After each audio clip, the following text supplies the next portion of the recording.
Bonjour à tous et à toutes, on vous retrouve aujourd'hui avec le tuto de la veste Sissi.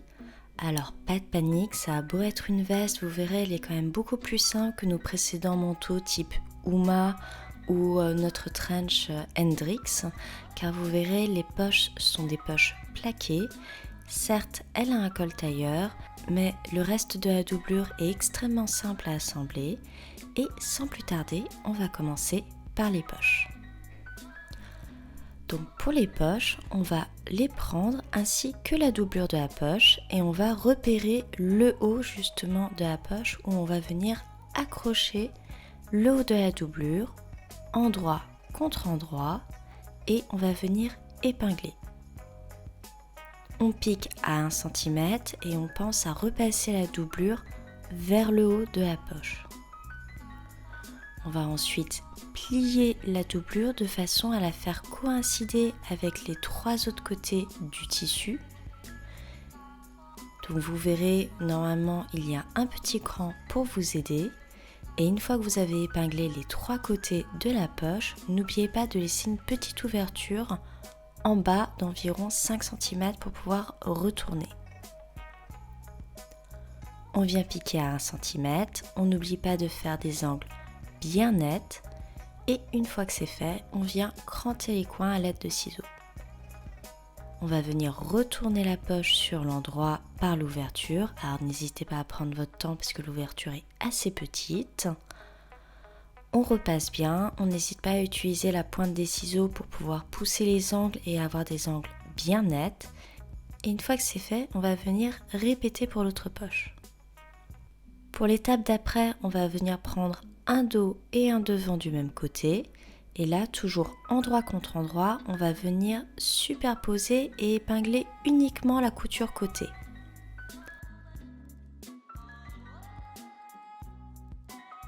On vient piquer à 1 cm, puis on vient ouvrir la couture au fer. Alors là, on avait un petit peu de temps, donc on profite pour vous montrer une technique de repassage. On vous conseille de venir couper des bandes dans du carton fin, type carton d'emballage, et tout simplement on va venir coincer ces bandes entre la valeur de couture et le tissu avant de repasser avec la vapeur. Alors cette technique en fait ça vous permet d'avoir l'humidité du fer qui va être absorbée par le carton et ça évitera justement que vous ayez une marque sur le vêtement au niveau de l'endroit où vous avez repassé et surtout si vous avez des vêtements en laine, ça va éviter de lustrer justement la laine. Donc une fois que vous avez bien repassé votre ligne de côté, sur l'endroit on va venir repérer les pointages que vous avez normalement précédemment fait de la poche. Nous on les a fait avec un fil pour que ce soit un peu plus visible vu que notre tissu a un carreau. Donc une fois que vous avez repéré les pointages, on va venir caler la poche sur les pointages et on va venir épingler du coup le bas et les côtés. On vient piquer à 0,5 cm ou en nervure selon ce que vous souhaitez et on n'oublie pas de bien repasser. Pour le rabat, vous allez voir rien de très compliqué. Pensez bien à le thermocoller à l'avance et on vient le plier en deux, endroit contre endroit, en pliant sur le cran et on épingle les 2 petits côtés. On pique à 1 cm, on crante les coins et on retourne avant de repasser.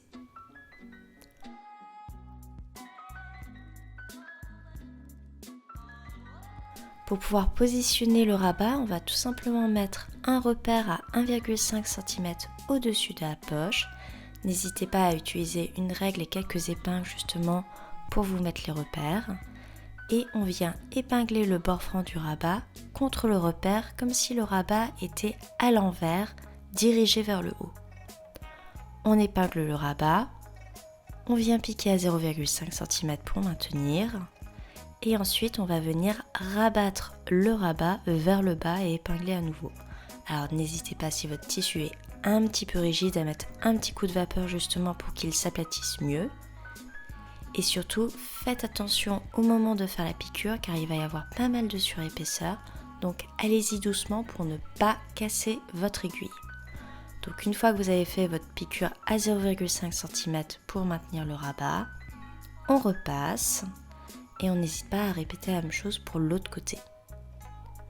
Une fois que les deux côtés sont prêts, on va pouvoir venir les superposer l'un sur l'autre au niveau du dos, endroit contre endroit, et on va venir épingler justement la ligne de milieu dos. On vient piquer à 1 cm et on n'oublie pas d'ouvrir la couture au fer. Une fois que votre dos est prêt, on va passer aux pinces de colle. Alors là, rien de très compliqué si vous avez l'habitude de faire des pinces. Tout simplement, on vient les plier endroit contre endroit en repérant bien l'écran et le pointage. On pique la pince et surtout n'oubliez pas de faire de bons points d'arrêt au début et à la fin ou alors de faire un bon nœud à la main. Une fois que vos pinces sont prêtes, on va venir les coucher vers le milieu devant et on va enfin pouvoir coudre les épaules. Donc endroit contre endroit, on superpose toujours les épaules devant sur les épaules dos et on vient tout simplement piquer à 1 cm et on ouvre les coutures au fer. Donc là le buste est terminé et on va pouvoir passer au col. Alors vous allez voir, il y a un col dessus, un col dessous et 2 bananes. On vous conseille quand même de bien thermocoller les pièces qui sont concernées. Et là, on va commencer par le col dessus et la banane. Donc on va les positionner un peu comme si les deux pièces souriaient, endroit contre endroit, et on épingle justement la courbe en sourire en piquant à 0,5 cm. Vous allez voir, quand vous allez ouvrir la couture, vous allez avoir sur le côté justement du col une diagonale bien nette.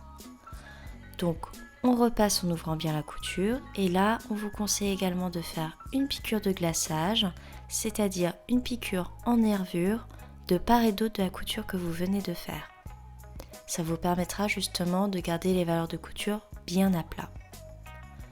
On répète également pour l'autre col et l'autre banane, mais cette fois-ci, une fois que vous aurez assemblé le col à la banane, on vous conseille de ne faire qu'une seule piqûre nervure qui sera uniquement du côté de la banane.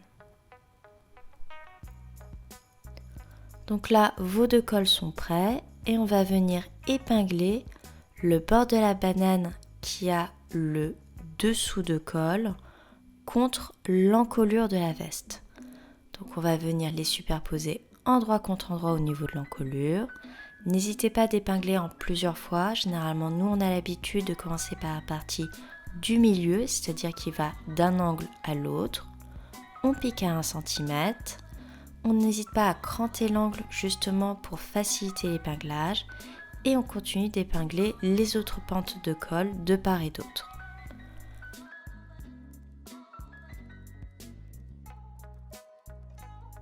On pique à 1 cm et on vérifie sur l'endroit que l'angle est bien correct, qu'il se place bien, qu'il n'y a pas de petit bec et on n'hésite pas à repasser.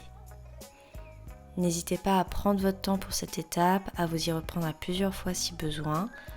On vous conseille quand même d'ouvrir toutes les coutures au fer et on va passer aux parmentures et au-dessus de colle. Donc là vous avez 2 parmentures. On va venir les superposer endroit contre endroit à la pente justement du col et on pique à 1 cm. Alors attention, auparavant, avant de piquer, on vous conseille de tracer 2 petites lignes à 1 cm du bord du tissu justement à l'aide d'un stylo effaçable pour savoir exactement où s'arrêter. Donc une fois que c'est piqué à 1 cm, comme toujours, on repasse en ouvrant les coutures et on va passer aux manches. Donc pour les manches, faites bien attention à bien prendre soit les 2 parties de la manche droite, soit les 2 parties de la manche gauche. Endroit contre endroit, on va venir épingler la courbe d'intérieur de manche et piquer à 1 cm. On pense toujours à ouvrir les coutures au fer et une fois que c'est fait, on va garder toujours les 2 parties endroit contre endroit et on va venir superposer la courbe de ligne de coude et piquer à 1 cm. On ouvre la couture au fer et une fois que les 2 manches sont prêtes, on va venir insérer la manche dans le trou d'emmanchure, endroit contre endroit, en faisant bien attention à faire coïncider l'écran. Vous verrez, il y en a plusieurs Et également, n'oubliez pas de faire coïncider la couture de dessous de manche avec la couture de côté du buste.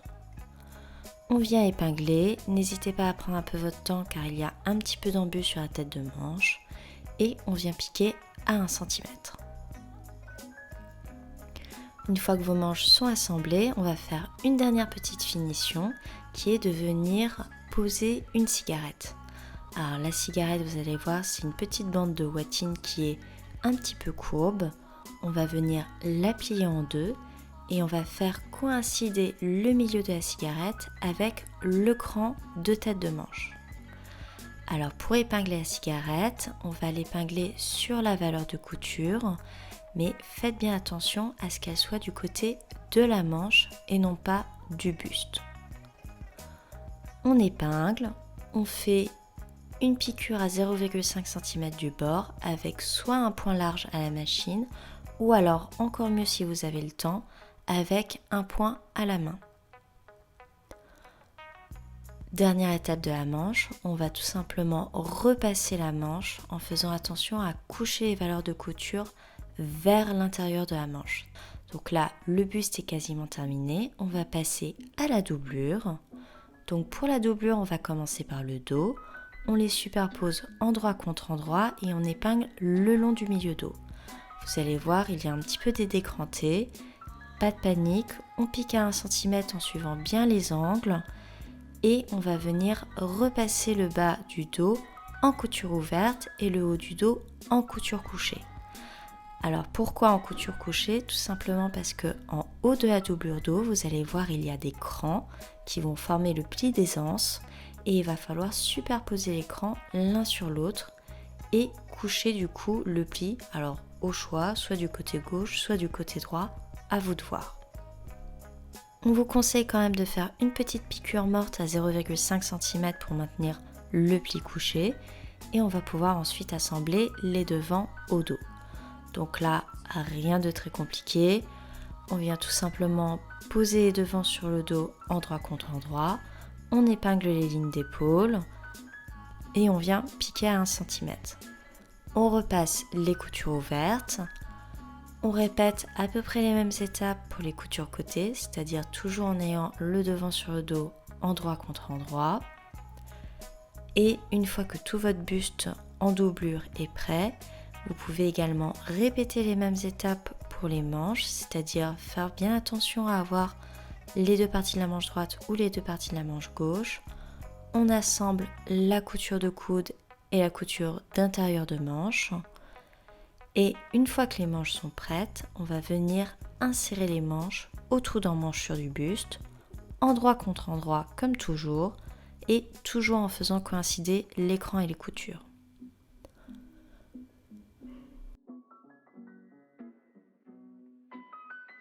On repasse bien, et là cette fois-ci on va venir épingler la partie de la parmenture et du col avec la partie de la doublure. Donc là vous allez voir, c'est une sorte de très très grande courbe qui va d'un bout de la parmenture à l'autre. On épingle au fur et à mesure, on n'hésite pas à faire coïncider l'écran en faisant bien attention à ce que les parties soient endroit contre endroit. On vient piquer à 1 cm et on repasse la valeur de couture. Alors là par contre on vous conseille de coucher la valeur de couture vers la doublure de façon à avoir un résultat un peu plus plat. Nous on en a profité à ce moment-là pour pouvoir coudre l'étiquette en haut de la doublure sur le milieu dos, mais rien ne vous empêche de faire cette étape à la toute fin et à la main. Votre doublure est terminée, il ne vous reste plus que la grande étape d'assembler la doublure avec la veste. Donc là, si vous avez déjà fait la veste Maria, vous allez voir c'est très facile. Donc on vient insérer la doublure dans la veste comme si elle était finie et on va déjà commencer par faire la couture de bas de manche. Donc on vient glisser la main dans la manche entre la doublure et le tissu et entre le pouce et l'index on va venir pincer en fait les valeurs de couture de la doublure et de la manche tissu endroit contre endroit. Une fois que l'on maintient bien ces deux parties là, on va tout simplement venir tirer pour mettre à l'envers et on va épingler tout autour le bas de manche à la doublure. Alors n'oubliez pas, comme d'habitude, on fait bien coïncider les coutures entre elles et une fois que c'est épinglé, on vient piquer à 1 cm. On va répéter pour l'autre côté et une fois que la doublure est bien installée au niveau des bas de manche, on n'hésite pas à bien repasser la doublure à l'intérieur justement du bas de manche. Donc là, faites attention, l'ourlet en tissu sera visible sur 3 cm à l'intérieur du bas de manche, donc n'hésitez pas à épingler un petit peu et petit à petit à repasser avec le fer justement pour bien marquer l'ourlet. Donc là, ce que l'on vous conseille pour avoir une finition un peu plus délicate, c'est que l'on va venir piquer à la main pour stabiliser justement l'ourlet à l'intérieur de la manche. Donc tout simplement, une fois que vous avez bien repassé votre valeur d'ourlet à 3 cm, on va revenir sur l'intérieur du bas de manche et toujours en gardant l'ourlet plié, on va venir faire un point à la main tout autour de façon à maintenir la valeur de couture accrochée au bas de manche. Donc prenez votre temps, faites un point assez lâche de façon à avoir une certaine souplesse au niveau du bas de manche. N'hésitez pas à regarder plusieurs fois la vidéo si besoin et vous pouvez ensuite remettre les manches dans le vêtement comme si elles étaient terminées. Donc là, maintenant que vos manches sont prêtes, on va pouvoir passer à l'accrochage de la doublure de la parmenture. C'est-à-dire que l'on va à nouveau glisser la main entre la doublure et le tissu et cette fois-ci on va venir pincer la partie dessus de colle et dessous de colle ensemble.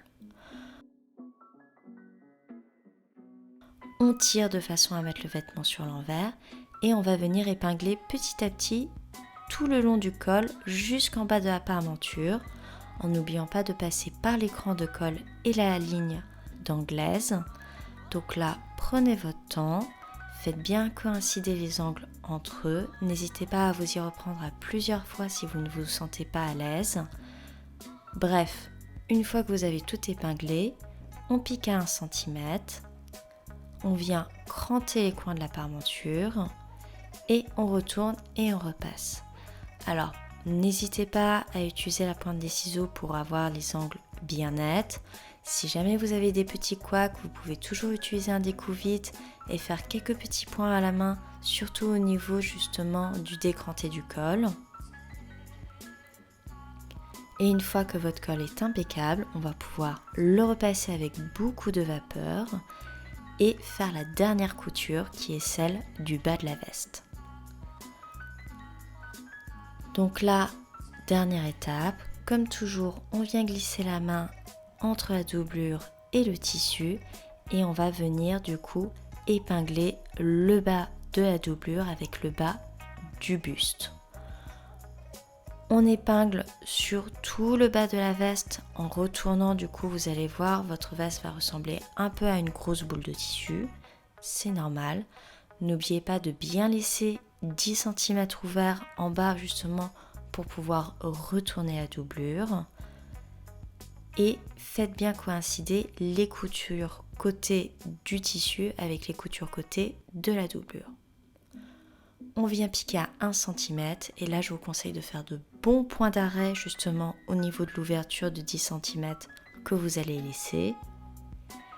Et là tout simplement avec beaucoup de patience et beaucoup de délicatesse, vous allez venir retourner la veste sur l'endroit justement par le trou que vous avez laissé. Donc là, cette étape est un petit peu fastidieuse parce que vous allez voir, il faut faire passer beaucoup de tissu dans une ouverture de 10 cm. Donc prenez votre temps pour ne surtout pas déchirer la doublure. Et vous allez voir, c'est très revalorisant une fois justement que l'on a retourné la veste sur l'endroit. Donc là, une fois que tout est retourné, on va repasser l'ourlet comme on l'a fait pour la manche, c'est-à-dire en gardant bien en tête que l'ourlet fait 3 cm à l'intérieur. Et là, vous allez pouvoir fermer avec un point à la main l'ouverture que vous avez laissée en bas de la doublure. Donc là, ce que l'on vous conseille, c'est d'également faire un point invisible à la main pour stabiliser le bas de l'ourlet, comme on l'a fait justement pour le bas de manche. Et une fois que c'est fait, on vient faire un repassage final. En dernière étape, vous allez tout simplement venir marquer l'emplacement de la boutonnière.